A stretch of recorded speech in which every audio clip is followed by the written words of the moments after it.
Isang tanong naman po ng tipong subscriber ang tipong sasagutin.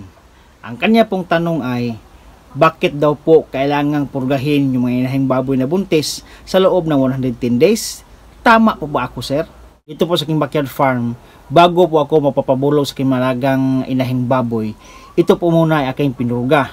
Pero ako po nagpurga kapag sa tingin ko po yung kailang pangangatawan po ay medyo payat po sila. Pero kapag okay naman po yung katawan ng aking mga inahing baboy, ay hindi ako nagpupurga po mga kaibigan bago po sila pakastahan. Ngayon kapag buntis po yung ating mga inahing baboy, kadalasan po sa aking backyard farm, ako po ay nagpurga ng nasa 100 days po yan mga kaibigan.